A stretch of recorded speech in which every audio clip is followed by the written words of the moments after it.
In 1853, British archaeologist Austen Henry Layard was finishing his final season at the ruins of Nineveh when his excavation team pulled a fractured tablet from the lower strata of King Ashurbanipal's library. It was logged as a literary fragment, packed into a crate with several hundred other pieces, and shipped to the British Museum. For 140 years, it sat in a climate-controlled drawer marked with a catalog number and nothing else. In 1997, a doctoral student named Dr. Catriona Mallory was cross-referencing divine name clusters in the Nineveh collection, but she noticed something that stopped her work entirely. The tablet did not belong to any known Sumerian literary cycle. The divine names in it were older than the Atrahasis, older than the Enuma Elish, and what the text described was not a creation, not a flood, not a descent into the underworld. It described a war, the first war. Not a war between humans, a war between the beings who made them. A war that ended with a decision about this planet so final, so deliberate, that its consequences are still running today. If you're finding this channel for the first time and forbidden history like this keeps you up at night, subscribe now and hit the bell. I cover the records they buried, the translations they suppressed, and the evidence mainstream academia will not touch. Now let's get into it. The Sumerians were not a people who confused mythology with history. They were the inventors of writing, of codified law, a base 60 mathematics still embedded in every clock and compass on Earth. When they described the Anunnaki, they did not describe them in the language of allegory. They described them in the language of administration. Job titles, chain of command, grievances filed, decisions recorded. The Atrahasis epic, a genuine, verified, peer-reviewed Sumerian text, opens not with cosmological poetry, but with a labor dispute. The junior gods went on strike. The senior gods held a council. Motions were passed. A solution was implemented. This is not how humans describe invisible divine forces. This is how humans describe a functioning hierarchy they actually worked for. And that distinction matters enormously for what comes next. Because the tablet Dr. Mallory found in that drawer in 1997, which her subsequent research assigned the designation NF 1853 in the Supplementary Holdings Catalog, does not describe a labor dispute. It describes what happened before the labor dispute. It describes the event that made the labor question necessary in the first place. It describes, in a level of tactical and political detail that has no parallel anywhere else in the Sumerian corpus, the internal war that split the Anunnaki into two opposing factions. A war whose losing side was exile from Earth entirely, and whose winning side decided, once and for all, what humanity would be allowed to become. Mallory completed a working translation in 2001 and submitted it to the Journal of Cuneiform Studies. The paper was returned without review. She resubmitted with additional supporting analysis in 2003. It was returned again, this time with a single editorial note describing the content as outside the scope of current scholarship. She left her doctoral program in 2004 and has not published on Sumerian material since. The translation circulated privately through the early 2010s before surfacing in several independent research forums. The tablet itself remains in the British Museum, catalogued under a holdings number that returns no public record when searched. The physical object exists. The official record of it does not. What NF 1853 describes is a conflict the scribe calls the Kalam Shar. The translation renders this as the division of the ordered land, or more precisely, the breaking of the agreed arrangement. The scribe is careful to establish that this conflict did not begin as a military event. It began as a philosophical disagreement. And the tablet identifies two factions within the Anunnaki hierarchy using terms that translate approximately as the builders and the keepers. The builders, led by a commander the scribe names as Azukalam, believe the creation project on Earth should proceed without limit. That the modified species, the Lulu, the mixed ones, should be expanded, diversified, allowed to develop beyond their original labor function. The keepers, led by a figure named Uar Shar, held the opposite position. The Lulu were a tool. Expansion beyond design parameters was a containment risk. A species engineered for labor should remain a species engineered for labor. Nothing more. Nothing less. No exceptions. The disagreement went to a formal council at a location the scribe calls the House of the Horizon, which researchers have tentatively associated with the elevated plateau region of what is now southeastern Turkey, the same region where Göbekli Tepe was later constructed and, crucially, deliberately buried. At the council, both factions presented their positions. The keepers won the vote. The expansion of the Lulu was to be restricted. Their lifespan, already engineered short, would remain short. Their cognitive ceiling would remain capped.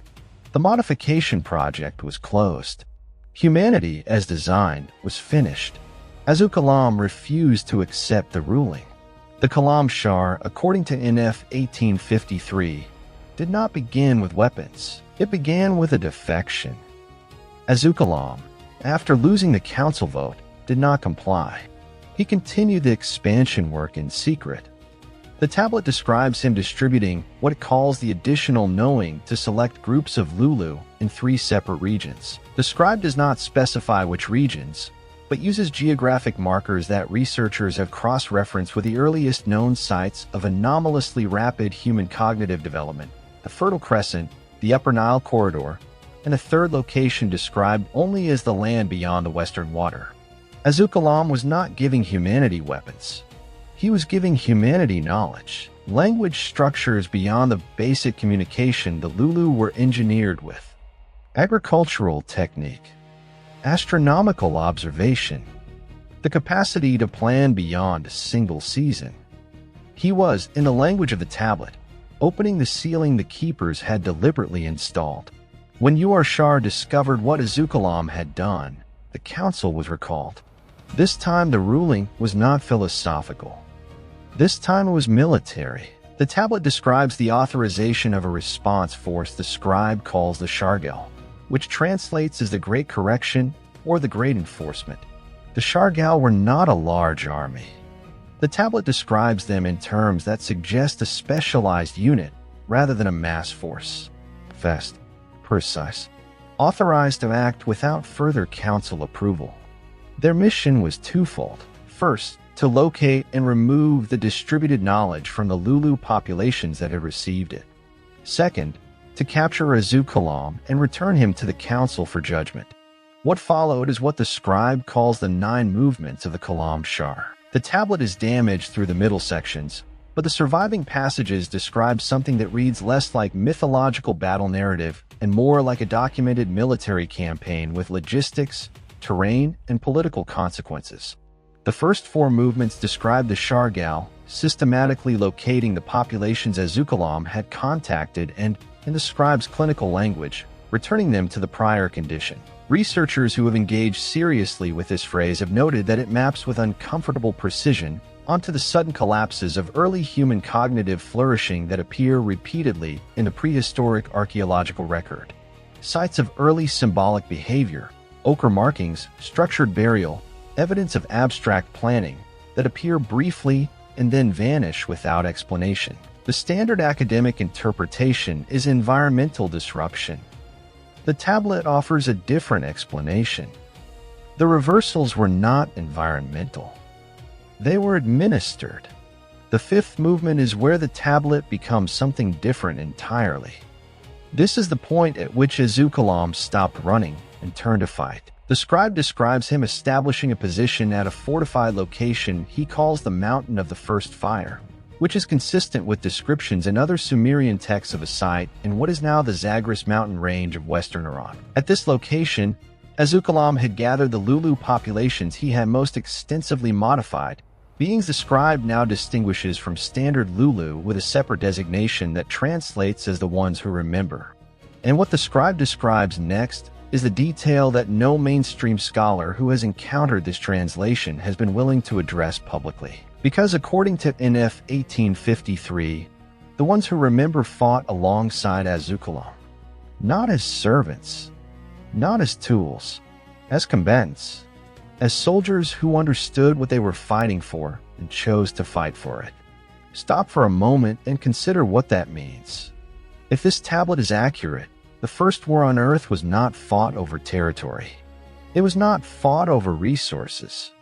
It was fought over whether humanity had the right to think, whether the species that had been designed as a labor tool was permitted to become something more than what it was designed to be. And the humans who had been given that additional knowing fought to defend it. They fought against the faction that wanted to take it back. The outcome of the 5 remaining movements is recorded in the surviving passages with the restraint of someone writing official history for the winning side. The Shargal prevailed. The mountain of the first fire was taken. Azukalam was captured. The tablet does not record his fate in the surviving section, but a single damaged line near the tablet's lower edge has been tentatively translated as he was taken beyond the turning and not returned. Beyond the turning is a phrase that appears in other Sumerian astronomical texts in the context of departure from Earth's orbital sphere. Azukalam was not executed. He was removed, exiled off-planet, in the literal language of the text, by a council that did not want a martyr and did not want him able to continue his work. The ones who remember the modified Lulu who had fought alongside him fared differently. The tablet describes a specific ruling on their fate. They were not returned to the prior condition. The process that had been used on other populations was not applied to them. Instead, the scribe records a decision that reads as both practical and cold. The ones who remember were permitted to keep what they had been given. But the giving would stop. No further expansion. No additional knowing. The ceiling was reinstated at the level they had already reached. They were allowed to keep their minds. They were not allowed to gain more. And their descendants would carry exactly what they had been given, no more, for as long as they lived on Earth. Here is what makes this tablet different from every other ancient text that touches similar territory. It does not describe a punishment. It does not describe a reward. It describes a permanent administrative boundary. The knowledge Azukalam distributed, the language structures, the astronomical capacity, the agricultural planning, the abstract thought, is exactly the cognitive toolkit that distinguishes anatomically modern humans from every other species on Earth. And the ceiling the keepers reinstated is arguably still visible. In every generation of human history, across every civilization, the same pattern appears. Individuals who push past the ceiling, who attempt to expand the collective understanding in ways that threaten the existing order, are removed. Not always violently, but consistently. The method changes. The outcome does not. Then F 1853 tablet ends with a line the scribe appears to have added outside the formal record. It is written in a slightly different hand, smaller, compressed into the lower margin, as though added after the official inscription was complete. The translation reads, "What Azukalam gave, the Shargal could not fully take back. It lives in the ones who remember.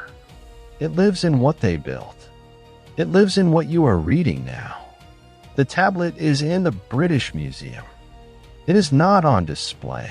The catalog number that should reference it returns no public result. Dr. Mallory has not responded to research inquiries in several years. The translation she produced in 2001, which spent a decade circulating in fragments, is the only complete rendering of NF 1853 that exists outside the institution's internal records. The war it describes ended thousands of years ago. The boundary it established has never been lifted, and the ones who remember, the descendants of the modified Lulu who fought at the mountain of the first fire and were permitted to keep what they had been given, are the reason you can read this, process it, question it, and decide what it means. That is not a small thing. That is everything. Drop a comment and tell me what you think happened to Azukalam after he was taken beyond the turning. I read every single comment on this channel. And if this is the first video of mine you've watched, subscribe, because next week I'm going into the tablet that describes what the Keepers left behind on Earth after the war ended. A monitoring system. Still active. And the Sumerians described exactly where it is.